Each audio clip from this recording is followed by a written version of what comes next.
No matter what you believe, religion plays a part in our everyday life. In fact, religion is seemingly most important to those who dispute it, at least in the case of Bobby Henderson. Bobby Henderson is the founder and prophet of Pastafarianism, despite his disapproval of the teachings of intelligent design in federal institutions. Just as you may think religion does not apply to you, as Mr. Henderson once thought, he understood how wrong he was after he has been touched by his noodly appendages. From the time my friend introduced me to Pastafarianism in the desert of Kuwait, I took the first opportunity I could to share this valuable information with you all. Most importantly, understanding Mr. Henderson's place in Pastafarianism, what Pastafarianism is, and the value of his presence. So, who is Bobby Henderson?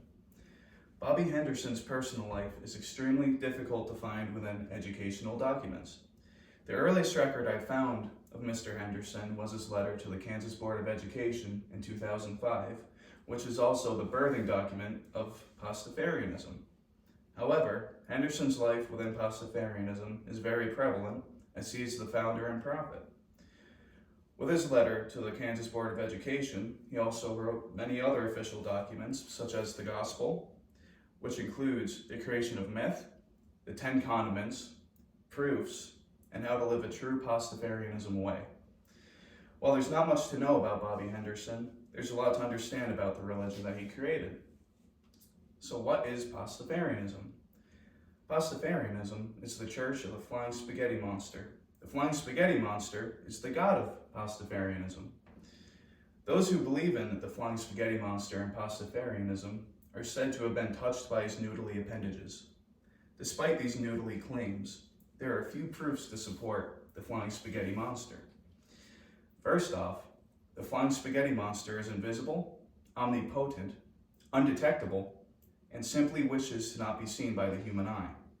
Likewise, he tampers with any or all scientific data that may point to his existence, such as carbon dating. The Flying Spaghetti Monster is there in the lab with the scientists tampering with the results. Lastly, it has been stressed that the decline of pirates since the 1800s influenced the increase of global warming. And as you can see on this graph here, it is a clear incline of global average temperature with a decline of the number of pirates. And pirates are important to the statistic, as their regalia is to be worn to please the Flying Spaghetti Monster. Obviously, the Flying Spaghetti Monster is displeased. However, now we know what we can do better. Despite the hard work put into founding this religion, Bobby Henderson did not do this for fun. So why did he create Pastafarianism? Pastafarianism was first created to challenge intelligent design being taught in schools. He disagreed with the fact that religion was being taught in science classes. And so he wrote a letter to the Kansas Board of Education.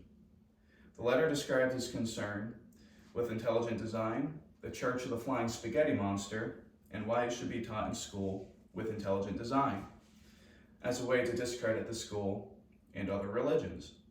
This mockery involves the 10 Commandments, the 8 I'd rather you didn'ts, the Pastafarian prayer, and heaven and hell, which consists of a beer volcano and stripper factories in heaven, and a stale beer volcano, an STD-ridden stripper factory in hell.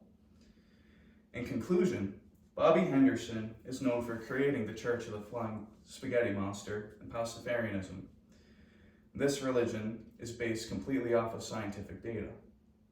There is a substantial amount of information to understand about Pastafarianism, as opposed to Bobby Henderson himself. Despite the lack of personal information he's presented, he has made his intentions clear and reputable. While many do not agree with this religion, what common man can deny the fact that Bobby Henderson has been touched by his noodly appendages? Let us end with a Pastafarian prayer. Our pasta, who art in a colander, draining be your noodles. Thy noodles come, thy sauce be young, on top some grated Parmesan. Give us this day our garlic bread, and forgive us our trespasses, as we forgive those who trample on our lawns. And lead us not into vegetarianism, but deliver us some pizza, for thine is the meatball, the noodle, and the sauce. forever and ever. Amen.